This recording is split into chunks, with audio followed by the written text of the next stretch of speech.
Jésus a dit, si quelqu'un vous gifle, tournez la tête et tendez-lui l'autre joue. Est-ce qu'un tel enseignement est pertinent aujourd'hui? Voyez, Jésus aurait pu dire ça aux 12 personnes qui étaient autour de lui. Ce n'est pas un enseignement général. À ses apôtres, les personnes qui portent son message, il leur dit, si quelqu'un vous gifle d'un côté, tendez-lui l'autre joue. Il ne dit pas ça au monde entier. Cet homme, la façon dont il a vécu, il n'est pas du genre à tendre l'autre joue. Il rentre dans le temple et détruit tous les commerces. Donc il n'a pas dit, ok, vous avez un magasin ici, gardez un autre magasin là. Est-ce qu'il a dit ça? Physiquement, à main nue, il détruit leur commerce, n'est-ce pas? Il n'est pas le genre d'homme qui va tendre l'autre joue, à tout le monde. Il dit à ses apôtres, si vous voulez porter mon message, vous devez être comme ça. Aucune résistance en vous, peu importe ce que font les gens. Vous ne déviez pas de votre chemin, vous restez juste sur votre chemin. C'est tout ce qu'il vous dit. Comme ces cultures sont très dialectiques, tout est dit avec un exemple ou une sorte de... Vous savez? Une analogie. Il dit que si quelqu'un vous gifle sur la joue, tendez-lui l'autre, ne déviez pas. Si quelqu'un vous gifle sur une joue, si vous essayez de le gifler sur sa joue, alors vous déviez de votre chemin de paix et d'amour, n'est-ce pas? Donc il dit, ne déviez pas de votre chemin. Restez juste sur votre voie, peu importe ce que quelqu'un fait. Tout ce qu'il vous dit, c'est... Ne devenez pas une réaction dans votre vie. Si vous voulez agir dans votre vie, vous ne devez pas réagir. Si vous réagissez, vous serez asservi à quelqu'un d'autre. Vous irez derrière ces gens. Donc il vous dit juste, ne réagissez pas. C'est sa façon de le dire. Donc ce n'est pas à prendre littéralement. Sa vie démontre qu'il ne l'a pas pris littéralement, n'est-ce pas?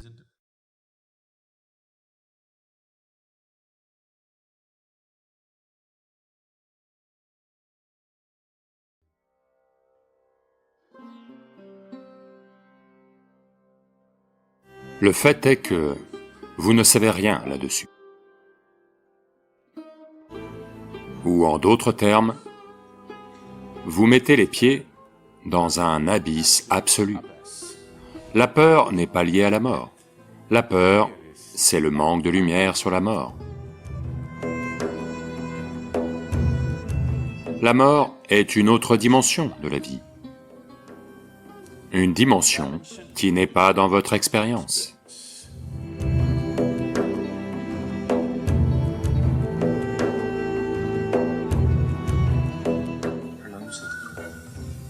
Ils disent que la peur de la mort est la mère de toutes les peurs.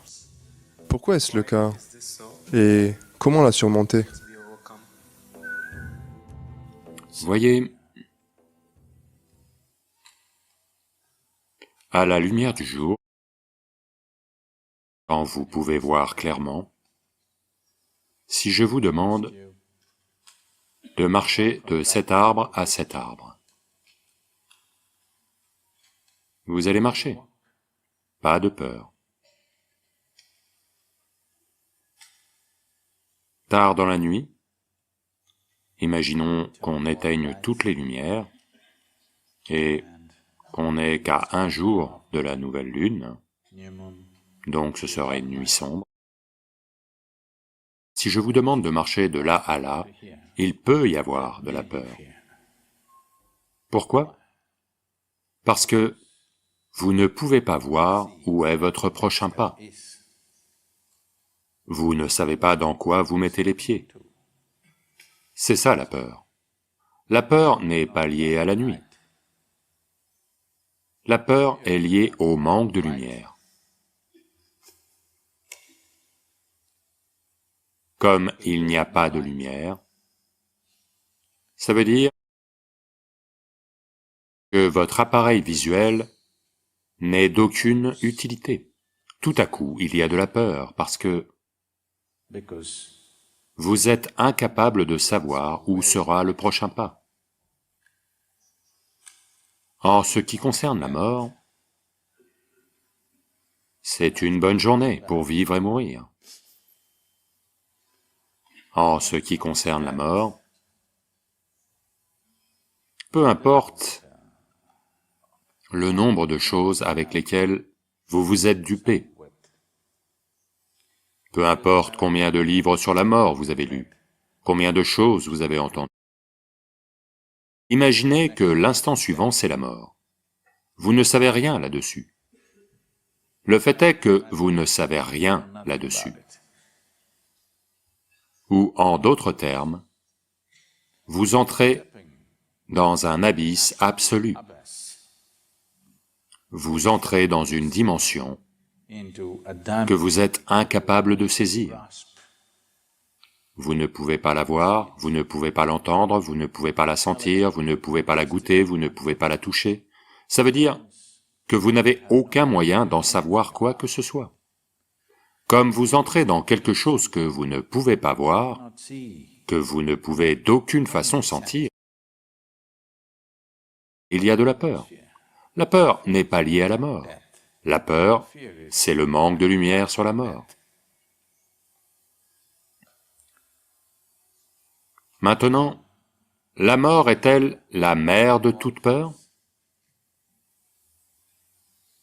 Quand on dit « mère de toute peur », je sais que ce mot est utilisé de beaucoup de façons. Les gens l'ont utilisé dans le sens de « mère de tous les combats ». C'est un mauvais usage, dans le sens où, quand on dit que quelque chose est la mère de tout, ça veut dire que l'on parle de cette chose comme une source de tout. Ou, pour le dire plus directement, c'est ça qui engendre tout le reste. Donc, la mort, ou la peur de la mort, est-elle la mère de toutes les peurs? Est-ce qu'elle engendre toutes les autres peurs? Pas nécessairement la mort. C'est l'inconnu, tout ce que vous ne connaissez pas, tout ce que vous ne pouvez pas saisir, c'est cela qui amène de la peur. La mort c'est un exemple classique de l'inconnu, de toutes les choses que vous pouvez connaître ou ne pas connaître. La mort est une chose qu'à coup sûr vous ne connaissez pas. Le mental humain est capable de se projeter de bien des façons. Il est capable de tout corrompre.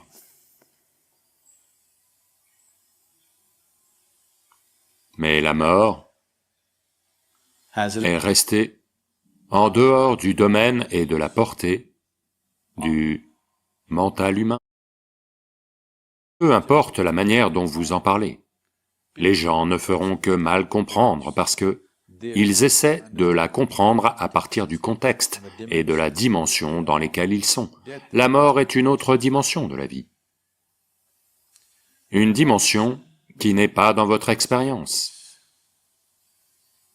Si vous essayez de la comprendre, vous ne ferez que faire des parallèles avec ce que vous savez déjà. Donc, quand il s'agit de la mort, vous ne devriez pas essayer de comprendre.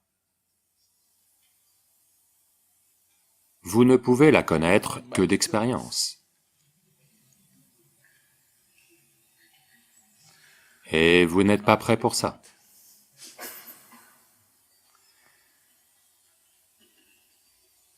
Ça, au moins vous le savez. Bien qu'il y ait des gens qui propagent l'idée qu'ils vont s'élever dans la mort avec leur corps. N'importe quel être humain sensé sait que, quand une personne meurt, le corps reste en arrière. Parce que le corps n'est pas votre propriété, c'est la propriété de la terre-mère. Si quiconque s'élève avec son corps, il doit être verbalisé au nom des lois écologiques. Parce que si on s'élève tous avec nos corps, qu'arrivera-t-il à cette terre? Ce n'est pas comme ça. Les matériaux de la terre doivent retourner à la terre. C'est très bien. Aujourd'hui, ceci est un homme, demain c'est de l'engrais, et du bon engrais. Des fleurs vont pousser, vous savez. Des menthes. Et c'est très bien. Au moins, quand vous êtes mort, vous pouvez devenir doux. N'est-ce pas chouette?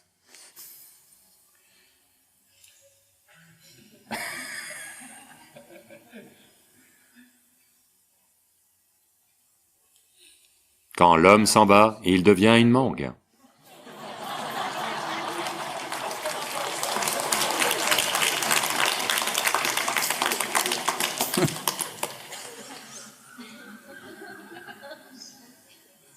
Donc, la peur n'est même pas de perdre le corps. Si seulement vous aviez une connaissance claire ou un aperçu de ce qui va se passer après que vous mouriez, vous l'auriez accepté, vous auriez vérifié comment sont les logements là-bas,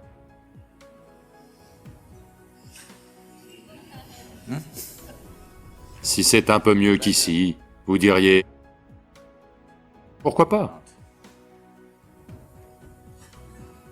Et vous n'avez pas à vérifier si c'est de la nourriture indienne ou de la nourriture chinoise là-bas, parce que vous avez laissé le corps ici, vous n'avez pas besoin de nourriture. Oui. Vous n'avez pas à vous soucier de la nourriture là-haut, parce que vous avez laissé le corps ici. La nourriture n'est pas votre problème. Vous devez juste vérifier un peu les logements, comment vous serez, et où. Mais le problème, c'est que, peu importe les histoires qu'ils vous racontent, ces 2-3 dernières années, c'est devenu une tendance en Amérique. Beaucoup de gens écrivent des livres sur la façon dont ils sont morts et sont revenus. S'ils disent « mon expérience post-mortem », les gens vont rigoler. Donc ils disent « mon expérience de mort imminente ». Une mort imminente n'est pas la mort. Oui? Nous tous sommes près de la mort en ce moment. Oui ou non? Ça peut arriver n'importe quand. Nous sommes près de la mort. Quand vous êtes en vie, vous êtes près de la mort. Près à quel point? Qui sait? Qui sait si la montagne va s'écrouler aujourd'hui? Non, ce n'est pas le cas.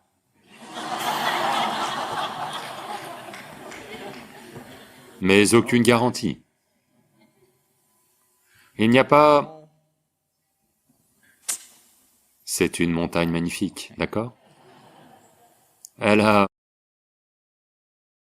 n'a pas la mauvaise réputation d'entrer en éruption. Mais imaginons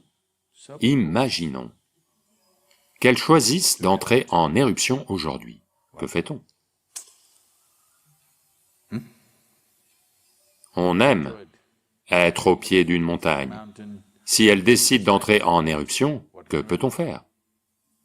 Non, ça n'arrivera pas, c'est autre chose. Mais ce que vous appelez la vie est un processus extrêmement fragile. Juste inspiration, expiration, inspiration, expiration, inspiration, expiration.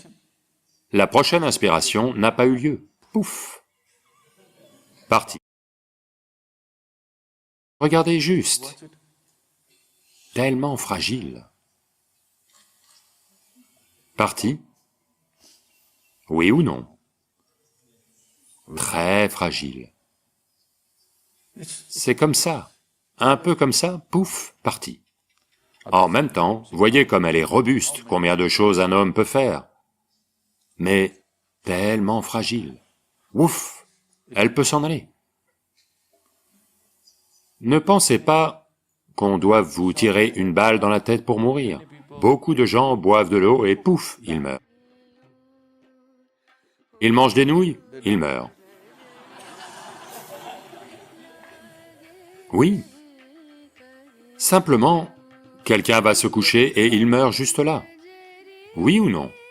Tous les jours. Ne pensez pas que chaque jour, un tremblement de terre doit avoir lieu, un volcan doit entrer en éruption, une bombe doit exploser. Non, simplement, assis ici, les gens meurent juste comme ça. Donc, nous sommes tous près de la mort. Mais il y a quelques entrepreneurs qui écrivent des livres qui se vendent par millions sur des expériences de mort imminente. Donc, bien que toutes sortes de choses aient été écrites à ce sujet, l'instant d'après, si vous mourrez, vous ne savez rien là-dessus. Quand vous pensez que vous n'allez pas mourir, vous pouvez inventer toutes sortes d'histoires. Imaginez que vous allez mourir l'instant d'après, les histoires ne vont pas tenir debout, elles vont s'écrouler. Donc, quand toutes les histoires en lesquelles vous avez cru s'évaporent tout d'un coup, la peur surgit. Parce que le pas suivant, vous ne voyez pas où vous mettez votre pied. Vous ne savez pas ce que c'est. Donc, la mort n'est pas la mère de toutes les peurs. Ne pas être capable de sentir ce qui vient après est la mère de toute peur. Et la mort incarne assez bien cette expérience. Mais vous verrez que dans cette culture, les gens choisissent de mourir à un moment donné. Ils déterminent leur heure. Ils s'assoient, avec un grand sourire de félicité sur le visage, ils meurent. Parce que ils ont réalisé la nature de la vie. Si vous connaissez la nature de ce qu'est ceci, alors il n'y a pas de mort. La mort est une fiction, dans le sens où... Êtes-vous déjà mort, quelqu'un ici?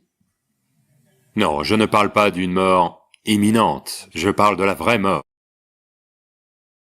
Êtes-vous déjà mort, quelqu'un? Non. Non. Avez-vous rencontré quelqu'un qui est mort et est revenu? Non. Avez-vous déjà vu une personne morte? Où? Où? Vous avez vu une personne morte? Où? Non, non, vous avez vu un corps mort. Avez-vous vu une personne morte? Non. Vous avez seulement vu un corps mort, pas une personne morte. Donc, vous n'avez jamais vu une personne morte. Vous n'avez jamais rencontré quelqu'un qui est mort et est revenu, et vous n'en avez aucune expérience personnelle. Donc, comment avez-vous conclu que vous allez mourir? Comment avez-vous conclu que vous allez mourir? C'est pour ça que quand vous êtes en vie, vous devez examiner la nature de cette vie. Si vous savez quelle est la nature de cette vie, si vous vivez ici en pensant que vous êtes ce corps accumulé, si vous êtes profondément identifié au corps, alors la mort a l'air d'une impasse. Si vous connaissez quelque chose dans votre expérience, pas dans vos pensées, dans votre expérience, vous connaissez quelque chose au-delà du corps, alors une dimension au-delà du corps n'est pas une dimension effrayante, pas une dimension terrifiante, c'est une dimension bienvenue à bien des égards.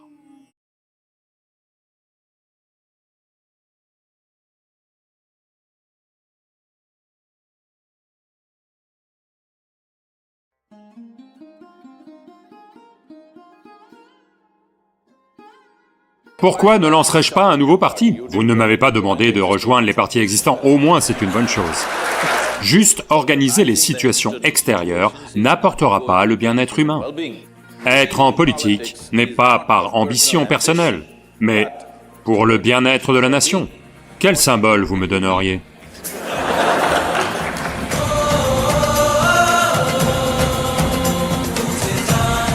Donc, Sadhguru, la première question c'est... Vous avez parcouru le monde entier, à la rencontre d'un grand nombre de gens et vous les touchez et les aidez dans leur vie, depuis 35 ans d'après ce que j'ai entendu. Pendant toutes ces années, vous avez peut-être touché des millions de vies. J'ai le sentiment que c'est aussi la responsabilité du gouvernement de bien prendre soin des gens et de les aider. Donc ma question c'est... Pourquoi ne créez-vous pas un parti politique et ne vous présentez-vous pas aux élections?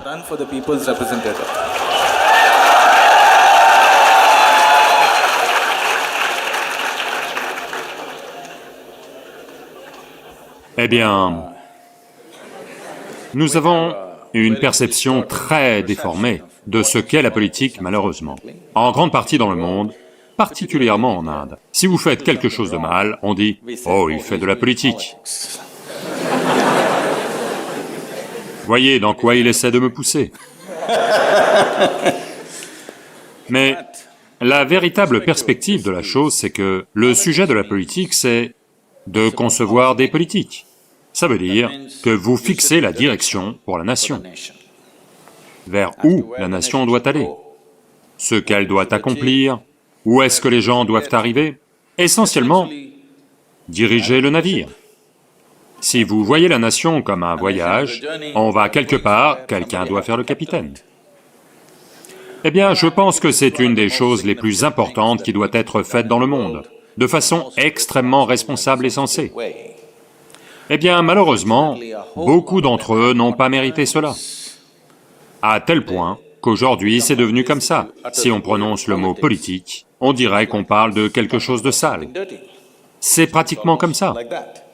Donc, cela étant dit, tu es d'accord si je te raconte une blague, ça va? Tu es sérieux, mon gars, c'est pour ça que je te demande. Voici ce qui s'est passé. 3 hommes qui ont un âge avancé, qui sont retraités. L'un était chirurgien, l'autre était général, l'autre était politicien. Ils se rencontrent à la maison de retraite. Et ils font une partie de golf, et elle se passe très mal.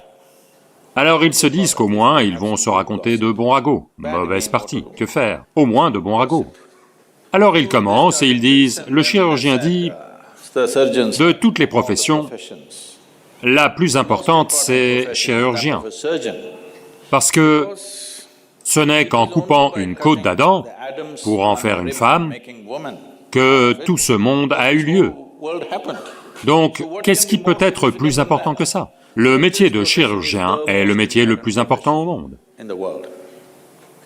Alors le général dit, « Oh, allons, il est clairement dit que c'était le chaos, et qu'ensuite, il a fallu introduire de l'ordre avant que cette opération de la côte n'ait lieu.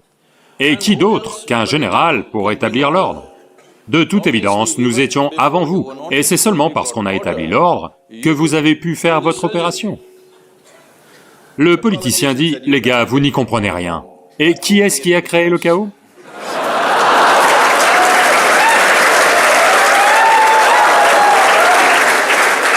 Eh bien, ce n'est pas comme ça que ça devrait être. Ce n'est pas ça, la politique. La politique, c'est régler des problèmes, pas créer des problèmes. Donc, pourquoi ne lancerais-je pas un nouveau parti? Vous ne m'avez pas dit de rejoindre les partis existants, au moins c'est une bonne chose.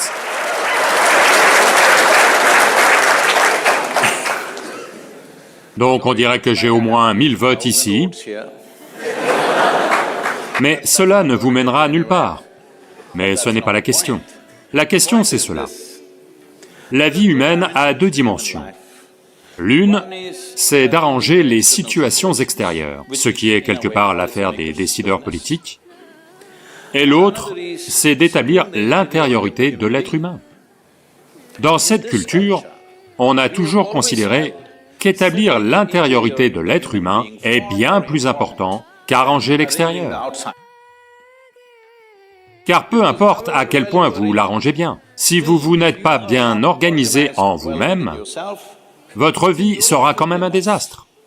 Voyez, vous tous, je vous le dis, je suis sûr qu'à l'IIT de Kharagpur, il y a 12 000 étudiants, il doit y avoir au moins 24 000 raisons de se plaindre. Allô? Mais le fait est que, comparé à n'importe quelle autre génération dans toute l'histoire de l'humanité, vous et moi vivons au plus haut niveau de confort et de commodité et de capacité, n'est-ce pas? N'est-ce pas? Mais pourtant, aucune génération ne s'est jamais lamentée comme nous, on se lamente tout le temps. On ne jouit pas de cette organisation. Jamais auparavant, dans l'histoire humaine, la survie de l'homme n'a été aussi bien organisée qu'elle ne l'est aujourd'hui. Donc c'est le moment pour l'être humain d'organiser son aspect intérieur, pour que l'organisation extérieure ne soit pas gâchée. Je dis cela parce que il y a déjà assez de preuves dans le monde que les gens peuvent gâcher la meilleure organisation à l'extérieur peut être gâchée par des choses internes. 38%, 38% de la population européenne prend des psychotropes. Pourquoi est-ce que je choisis la population européenne? C'est que c'est une société qui a joui de la plus longue période de bien-être économique et matériel sur cette planète en ce moment. Pendant quasiment 200 ans, ils ont joui d'un bien-être matériel incomparable à celui des autres sociétés du monde. Comment ils ont obtenu ce matériel est une autre question, je ne veux pas me lancer là-dedans, d'accord? Mais ils ont joui d'un bien-être matériel pendant très longtemps, et 38%. Si vous retirez juste quelques médicaments du marché, la nation ou toutes ces nations peuvent devenir dingues demain matin. Oui. Si les industries pharmaceutiques se mettent en grève, vraiment, tout le monde devient fou. Qu'en dites-vous? Vous appelez ça du bien-être? Donc nous devons comprendre que juste organiser les situations extérieures n'apportera pas le bien-être humain. Vous pouvez organiser du confort, vous pouvez organiser des commodités, vous pouvez organiser la survie, vous ne pouvez pas organiser le bien-être. Le bien-être est quelque chose que vous devez gagner en vous-même. Je me suis donné pour but d'apporter du bien-être humain, parce que c'est une organisation intérieure de soi. Cela est très important. Autrement, toute l'abondance que cette science et cette technologie nous ont offerte va être gâchée. Et cette abondance n'est pas arrivée gratuitement. Disons que l'on est assis dans le confort de cette salle en ce moment. Pour construire cette salle, chaque ver de terre, insecte, oiseau, animal, plante, arbre a souffert, n'est-ce pas? Oui ou non? Pour chaque commodité dont vous et moi profitons, toutes les autres créatures sur cette planète n'ont-elles pas immensément souffert? Allô? Et quand on cause tant de souffrance, au moins on doit être bien. On est installé dans ce confort et on est malheureux. On n'avait pas à les faire souffrir, n'est-ce pas? En quête de notre bien-être, on a fait tout ça dans le monde. Est-on réellement bien? Nous sommes la génération la plus confortable de l'histoire, mais peut-on prétendre être la génération la plus joyeuse de l'histoire? Malheureusement non, n'est-ce pas? C'est cela que j'essaie de changer. Donc, de la politique, il y a tellement de gens qui veulent en faire, on doit les changer eux.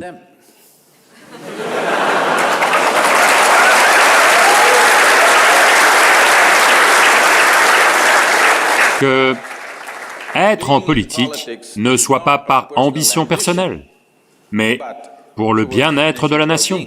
Ce contexte, nous devons le changer en eux. Ce n'est pas une profession, c'est un certain service que vous devez rendre. Donc, si ce contexte change dans leur mental et leur cœur, ce qu'on essaie de changer, cela sera plus important que si je lance un autre parti. Je pense qu'il y a trop de partis. Même la machine à voter électronique se plaint parce que il n'y a pas assez de place pour tous les partis. Ils n'arrivent pas à trouver assez de symboles. Quel symbole me donneriez-vous? Donc, il dit un turban. Dans ce cas, seuls les Sardarji vont voter pour moi.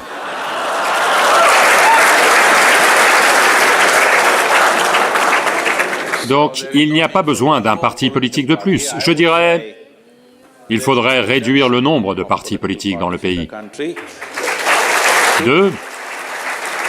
2 ou 3 ou 4. Pas 200 partis.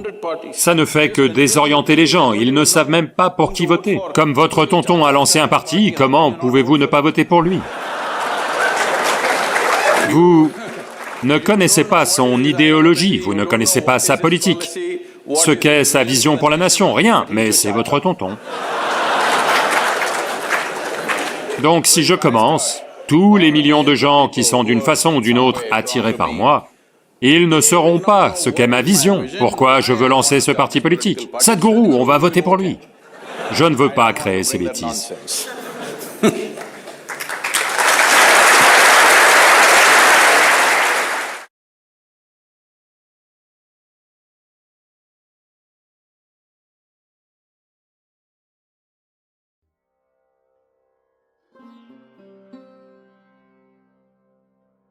La seule substance trouvée sur la planète dont la composition chimique est très proche de celle du sang humain.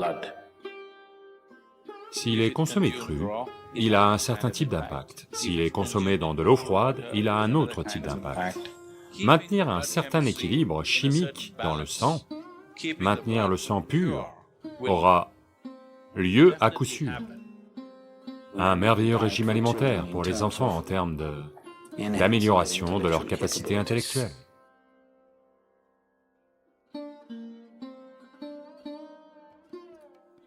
Au Karnataka, il y a une certaine tribu appelée Jenu Kurubas. Jenu Kurubas veut dire qu'ils sont bergers du miel. Il y a quelque temps, j'ai eu l'occasion de vivre avec eux un petit moment. Leur régime alimentaire est comme ça. Première chose le matin, un verre en bambou, vous savez? Des pousses de bambou, coupées comme ça. Ça contient environ 3/4 de litre le matin. C'est ça le régime alimentaire. Vous buvez 3/4 de litre de miel le matin, et ensuite vous êtes dans la forêt. En une journée, vous marchez facilement 30 à 40 km, et vous grimpez à au moins 50 arbres, et redescendez de haut en bas, de haut en bas. Et jusqu'au soir, il n'y a rien d'autre. Pendant que vous récoltez le miel, tout ce qui arrive sur votre main, vous le léchez. Donc en un jour, vous ingérez plus d'1 litre, 1,5 litre de miel. Quand vous revenez le soir, il y a une céréale. En général, ça s'appelle jola. C'est du jowar, ou vous savez, c'est comme du maïs ou du ragi, ou quelque chose comme ça. Leur régime alimentaire de base est le miel. Et vous buvez ces 3/4 de litre de miel. Et toute la journée, vous êtes extrêmement actif. Mais il n'y a pas de faim, vous êtes simplement enflammé comme ça. Ils vivent de ça. On les appelle les bergers du miel. Leur régime, c'est le miel. Le miel est l'une des meilleures choses que vous puissiez consommer. Stabilité psychologique, bien-être physique, vitalité, toutes ces choses peuvent être grandement améliorées, simplement en consommant quotidiennement du miel.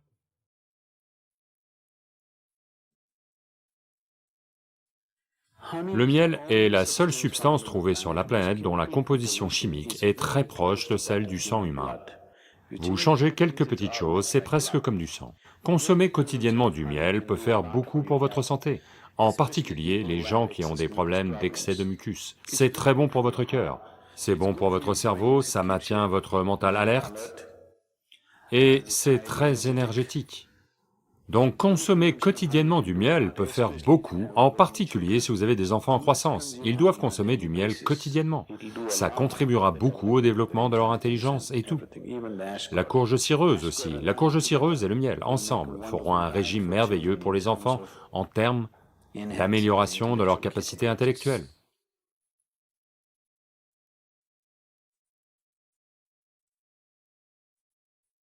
Si vous faites cuire du miel, il va devenir toxique. Le miel ne devrait pas être cuit. Je sais que les gens le font cuire, le cuisinent dans des gâteaux et autres. Ce n'est pas une bonne chose à faire. Une partie du miel devient toxique si vous le faites cuire. Vous pouvez le mettre dans l'eau tiède, pas dans de l'eau bouillante. Si vous le mettez dans de l'eau chaude, il produit un certain type d'enzyme qui se comporte de telle façon dans le miel qu'il a tendance à retirer du poids au corps. Si vous le mettez dans de l'eau froide, il se comporte différemment, et il ajoute du poids au corps. Ce n'est pas que quelques cuillères de miel que vous prenez font perdre du poids à votre corps, c'est juste que ça déclenche une certaine réaction dans votre système, qui fait que votre taux d'absorption est tel que vous avez tendance à gagner du poids. Donc le miel a divers types d'impact sur le système. Il est consommé cru, il a un certain type d'impact. S'il est consommé dans de l'eau froide, il a un autre type d'impact. S'il est consommé dans de l'eau chaude, c'est un autre type d'impact. Nous voulons le consommer dans de l'eau chaude ici, parce que nous voulons que le système s'ouvre. Si vous voulez renforcer le système, juste pour la santé, quelqu'un se sent... quoi? Anémique. Anémie veut dire qu'à un niveau, le sang a perdu son fer. Ça veut dire que vous avez perdu votre acier, d'accord? Vous avez perdu la force du corps. Vous allez vous sentir épuisé, simplement épuisé pour rien. Parce que une fois que le fer nécessaire n'est pas là, votre capacité à transporter l'oxygène à travers le corps est moindre. Ce qui veut dire que votre corps, votre cœur, votre cerveau, tout fonctionnera à un niveau plus bas parce que vous n'avez pas assez d'oxygène. Donc, pour s'occuper de ça, l'une des choses simples, c'est de consommer un peu de miel dans de l'eau tiède, de façon quotidienne. Et vous verrez lentement, le taux de globules rouges va augmenter. S'il y a plus d'oxygène dans le sang, tout à coup, vous ressentez une explosion d'énergie. Soudain, tout est actif. Le système de rajeunissement du corps est activé. Les cellules mortes sont rapidement remplacées. Le niveau d'inertie que vous ressentez au niveau du corps est bien plus bas. Le niveau d'inertie que vous ressentez au niveau du mental est bien plus bas. Donc consommer du miel va amener un certain équilibre au système circulatoire, ce qui est absolument essentiel pour quelqu'un qui pratique le yoga. Parce que vous poussez le corps de certaines façons. Donc maintenir un certain équilibre de la composition chimique du sang, maintenir le sang pur, aura lieu à coup sûr en consommant régulièrement du miel, et c'est très nécessaire pour quelqu'un qui pratique le yoga. Et le curcuma aussi fait des choses similaires, il purifie le sang et il apporte une certaine translucidité à vos énergies. Le curcuma est une substance qui agit non seulement sur la physiologie, mais aussi sur le système énergétique, et c'est vrai aussi pour le miel. Il a également un impact sur votre système énergétique. Le miel vous rend plus vibrant. Le curcuma a tendance à vous calmer et à vous apaiser. Le matin, vous prenez un peu de miel, de nîmes et de curcuma. Donc consommez du nîmes et du curcuma avec de l'eau et du miel légèrement mélangés. Ça doit être très léger. De l'eau et du miel légèrement mélangés, ensemble, est une façon merveilleuse de nettoyer le système, de dilater le système, pour qu'au moment où vous faites votre sadhana, d'une part cela assouplit les muscles, d'autre part, comme la dilatation assouplit les muscles, cette souplesse, en conséquence, devient un moyen de progressivement faire du système une possibilité plus puissante. Si vous voulez amener un nouveau niveau de souplesse, une chose c'est que beaucoup de toxicité doit partir du système. Si vous passez simplement un régime à l'eau ou à l'eau plus miel qui vous donnera suffisamment d'énergie, si vous n'êtes pas déjà très maigre, si vous pouvez vous permettre de perdre un peu de poids, si vous mettez du miel, vous n'allez pas perdre de poids. Si vous ajoutez suffisamment de miel, ou si vous prenez des cuillères de miel, vous n'allez pas perdre de poids. Si vous faites ça pendant 7-8 jours, la quantité de toxines que vous expulsez du corps est immense. Si vous faites ça, alors vous verrez, soudain vous constatez que votre corps est bien plus flexible. Expérimentez juste, ne croyez pas tout ça. Donc, le miel joue un rôle important. Les gens qui font des pratiques yogiques, il est bon de consommer du miel.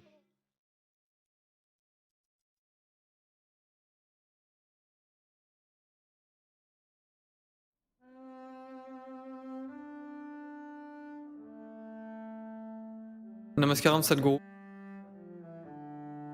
Vous avez parlé dans tellement d'institutions, d'entreprises et de conférences prestigieuses et mondialement connues.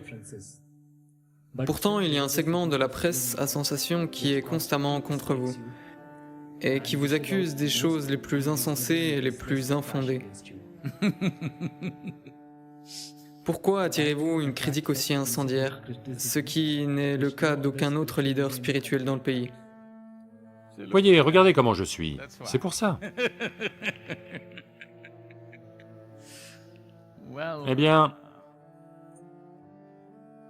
voyez, c'est la saison des mangues, l'arbre est plein de fruits. C'est la saison des mangues. Il n'y a que cet arbre plein de fruits qui attire le maximum de pierres, de vers, d'insectes. C'est tout. Si vous êtes un arbre épineux, sans fruits, qui va vous jeter une pierre? Personne ne va vous en jeter une. Personne ne veut gâcher une pierre pour vous. Si vous êtes plein de fruits, sans cesse, ils vont vous jeter des pierres. Donc c'est un indicateur, c'est un baromètre, c'est un thermomètre qui montre que vous avez des fruits. C'est pour ça. J'utilise le mot thermomètre intentionnellement, d'accord? En ce moment, c'est la chose la plus précieuse. Tout le monde demande, où est le thermomètre? Pas assez de thermomètre. Donc, ces gens nous ont pris pour cible ces 27 dernières années, uniquement des locaux, nulle part ailleurs, uniquement des choses. Il faut que je vous dise cela, probablement que beaucoup d'entre vous ne savez pas tout ça. Quelle est la nature de ces attaques à répétition? On est en 1995, 1994, on a aménagé ici, environ 65-70 d'entre nous. Un très... comment dire, un groupe de gens très enflammés et déterminés. Et... rien, il y avait juste une hutte. Juste une hutte dans laquelle nous vivions tous, une longue hutte. Seules les femmes ont des toilettes, les hommes vont dans la forêt. À cette époque, certaines personnes sont assises dans les montagnes et nous observent aux jumelles. Eh bien, je suis... vous savez, c'est mon problème. Si simplement je regarde comme ça, je vois tout ce qui m'entoure. Je ne rate rien.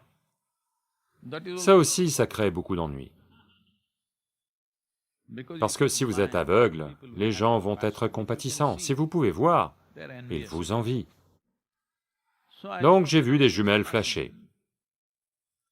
Alors j'ai demandé, à qui sont ces jumelles qui flashent? Dans les montagnes, elles sont de toute évidence dirigées vers nous. Donc j'ai envoyé nos volontaires. Qui est-ce? Il doit y avoir quelqu'un. Ok, il y avait des jeeps garés là, trouvés. Donc, on a essayé de leur parler, ils ne voulaient pas nous parler, nous dire qui ils sont, mais ils sont partis. Répandre toutes sortes de choses en ville, ils ont dit... on les a vus aux jumelles, ils sont fous, ils doivent se droguer, ils doivent faire ceci, ils doivent faire cela. Le problème, c'était que les gens braconnaient librement dans la forêt. Après être arrivés, on a mis fin à cela, c'est devenu un gros problème. Donc ce groupe de gens bien décidés, qui avaient leur passe-temps et leurs petites affaires basées sur les produits de la forêt, ont commencé à vraiment nous en vouloir. Ils ont engagé des médias, pas les médias traditionnels. Il y a un autre genre de médias qui ne marchent pas grâce à la publicité ou aux revenus qu'ils tirent de la vente de leurs journaux, parce que personne ne les achète, même si vous les donnez gratuitement. Les gens ne vont pas les utiliser, on ne peut même pas les utiliser pour enrouler des Pacodis ou des Vadas ou autre chose, parce que c'est trop plein d'ordures pour qui que ce soit. Bien sûr, ça ne peut pas faire office de papier toilette parce que c'est déjà souillé. Et ça continue. Donc, vous savez, il y a une voie de chemin de fer entre Sakleshpur et Mangalore. Un tronçon de 36 km, une voie avec un écartement d'1 mètre, maintenant je pense qu'ils sont passés à une voie large. Sur ces 36 km, il y a plus de 100 tunnels et 300 ponts. Donc j'avais marché le long de cette voie un certain nombre de fois, moi-même. Donc j'avais parlé à nos volontaires ici, et leur avais dit, on devrait tous y aller une fois. Donc, à cette époque, il n'y a pas encore de temple, aucune obligation pour nous, donc on ferme notre ashram. Fermer l'ashram veut dire quoi?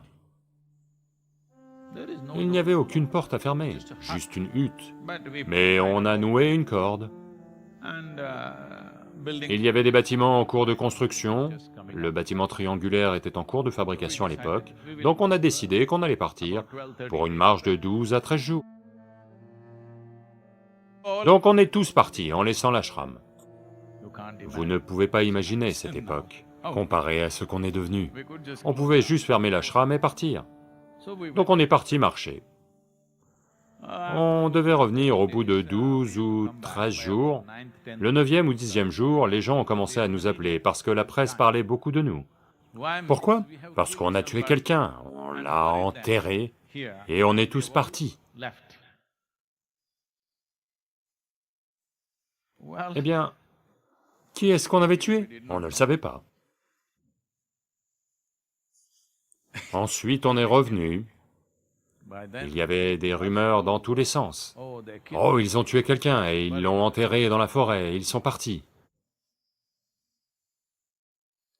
Bien sûr, ces torchons impriment tout ça. Ensuite, quand on est revenu, le jour où on est revenu, ou juste la veille, le département de la forêt s'est mis à chercher l'odeur qui se dégageait. Ils ont creusé l'endroit et ils ont découvert que quelqu'un avait tué un python, un grand python, qu'ils l'avaient dépecé, pris la peau et qu'ils avaient enterré le corps dans la forêt, et ça sent. Donc ces gens ont inventé une histoire, et ont dit qu'on avait tué quelqu'un et qu'on était parti. Donc à partir de là, ça a commencé. Ils continuent encore avec les mêmes histoires, ou des histoires similaires. Nous, on est allés de l'avant et on a beaucoup avancé, mais ces gens sont malheureusement toujours au même point. Je veux qu'eux aussi aillent de l'avant, mais, vous savez, trop profondément dans la bouse. Je vais vous raconter ça. Vous n'allez pas croire ce genre de choses. Le premier groupe de brahmancharis est arrivé. J'ai dit à tous les brahmancharis hommes, pendant 15 jours, vous devez aller aider dans une maison de retraite. Toutes les femmes brahmancharini, je leur ai dit, vous devez aller aider dans un orphelinat. Donc on a trouvé un orphelinat à Coimbatore, qui était dirigé par une vieille dame. J'y avais séjourné auparavant en arrivant à Coimbatore. Un endroit très rudimentaire. Elles sont allées s'installer là-bas. La nourriture était très moyenne. 3 de nos brahmancharini, 3 ou 4 ou 5 d'entre elles, je crois, la nourriture était très moyenne, et elles sont toutes tombées malades.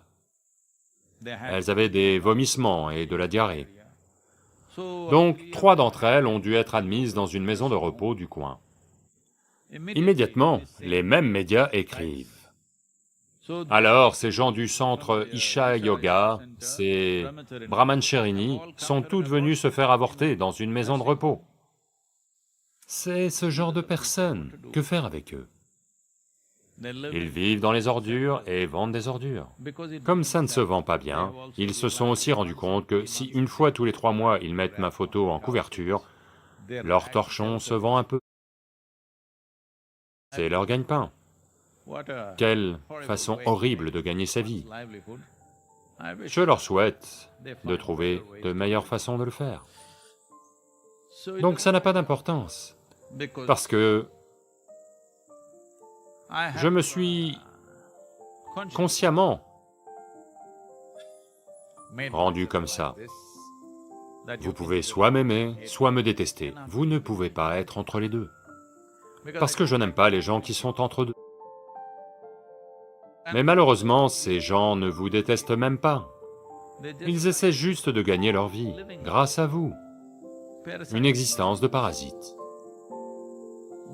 Eh bien, Au moins, en ces temps de virus, j'aurais espéré qu'ils réalisent, mais non. Maintenant, ils créent une controverse sur le virus aussi, en disant que le virus est parti du centre Isha Yoga. Voyez, certains d'entre vous étaient en colère quand j'ai utilisé le mot Wuhan. Mais maintenant, nos médias rapportent que le virus est parti du centre Isha Yoga. Pas les médias traditionnels. Les médias responsables ne font pas ce genre de choses. Mais ces torchons le font. Vous savez, des articles de 4 ou 5 pages, je suis en couverture de ces... Je ne sais pas pourquoi ce genre de journalisme a été qualifié de jaune, peut-être parce qu'il est merdique.